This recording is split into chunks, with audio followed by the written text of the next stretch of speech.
Welcome to Crafts and Minis. I wanted to show you a line that you might already be familiar with, but I think is worth a second look. This is the Tehnolog line, but spelled Tehnolog.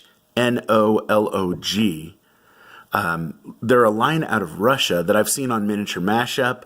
I've seen on Blandco. He's doing a series on them right now, actually, which is awesome. I just wanted to show you what I've done with them, and I've been getting these for years because I really love their flexibility as large-size creatures. So the reason these are large size is obviously they're big, but they come in the 54 millimeter scale.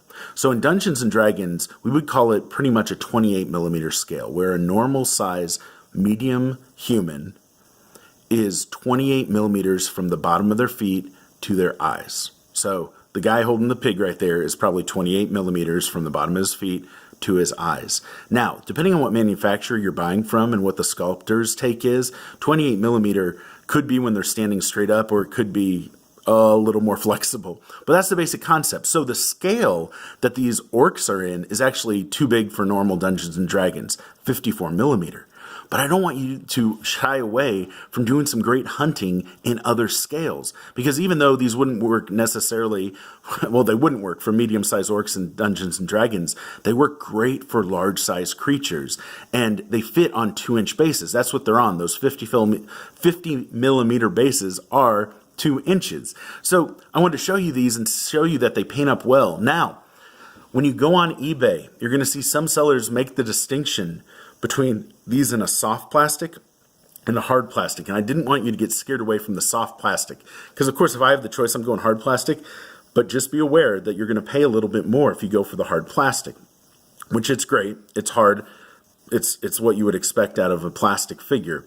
However, I wanted to show you what they look like out of the package for the soft plastic. All that I have painted up here in this example are the soft plastic. Now, you can see you've got some flashing from the molding process.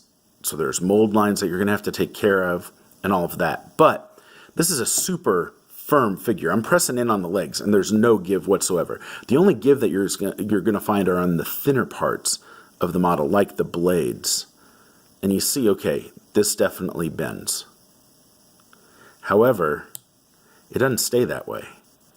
And I know Reaper Bones material is a great material out there right now for a cheaper option for figures. That's what I would consider these along the lines of, is that cheaper option. Now, you're not going to have that much definition. Like the chainmail here doesn't have that much definition. And like the sculpt itself, although I really like, there's not that much definition between like the ears and the shoulder pad, and the shoulder pads are a little wonky, all that. But painted up, you can see they look great. And I just wanted you to not be scared away from the soft plastic option, because it is the cheaper option. And when you're talking, you know, shipping internationally, for most of us getting this line that are probably watching this video, you know that cheaper is always a nice option to consider. So I've ordered these from eBay sellers for years, from different sellers, and had no problem shipping from Russia to the United States. These are awesome in terms of just their selection. They come either 4 or 5 to a package usually, and this particular set of orcs, which I'm going to use for like war trolls or ogres even, or just some big old monster in my own setting, these actually came 4 models to a package, and I only painted up 3 because I don't like the 4th sculpt, so I haven't had the motivation to go paint it. And that happens all the time in our hobby, right? Like, what gets chosen to paint is based on what you're enthusiastic about. And that's why I always say, you know, let the minis be your guide. It's fun, I know. And most of the traditional process of like designing encounters would be, what crazy idea can I come up with? And then I'll find the minis if I want to use them to fit. But I do that backwards. I take, what cool mini do I have? And how does it inspire me? And what story does it inspire to use in my games? And so I let the minis be your guide, which is kind of my philosophy in all this. And it's always awesome to have other options for your games. And I just wanted to encourage you, don't shy away from those 54 millimeter lines or other scales, because they have all sorts of models that could work in this scale. 15 millimeters, a really popular scale for miniature wargaming, and there are tons of fantasy monsters in 15 millimeter that would work great for Dungeons and Dragons in 28 millimeter scale if you'd give them just a little bit of work. These are great. I don't know what else to say about them besides I know someone's going to watch this and think, those would make cool orcs. I could do DnD in 54 millimeter scale, like double the scale of normal. And I would love that. I would love to see instead of 1-inch squares, 2-inch squares, or even 3-inch squares on some dungeon tiles and see someone get after it that way. But wherever these take you, hopefully you have fun with them. I just wanted to throw another example out there of this line from Tehnolog from Russia that really should be a consideration for all of us if we want another option for large-scale miniatures in Dungeons & Dragons.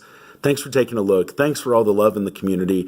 I was really excited. I got a shout-out from Bill with his Gaming with High Schoolers that he does, and it's Bill Allen, who's a great DM and crafter, and actually has a really fun weekly roundup show about Dungeons and Dragons that you should all check out. And all the exchanges on Twitter have been awesome. I'm really enjoying doing this challenge from Michael Mordor to paint up 2 miniatures a week, which has been a blast. And I'm excited to show you some of the miniatures I paint this week. So remember to check out my hashtag hobby streak here on YouTube. But also, if you follow me on Twitter, you'll see that every day I post an image of a work in progress of something I've done with the hashtag hobby streak. So thanks for taking a look. Thanks for liking. Thanks for subscribing. Remember, if you see this video before January 1st, 2019, you can still enter into the giveaway by going to the giveaway video and liking, subscribing, and making a comment. So thanks for taking a look. Enjoy your day and go get after your hobby.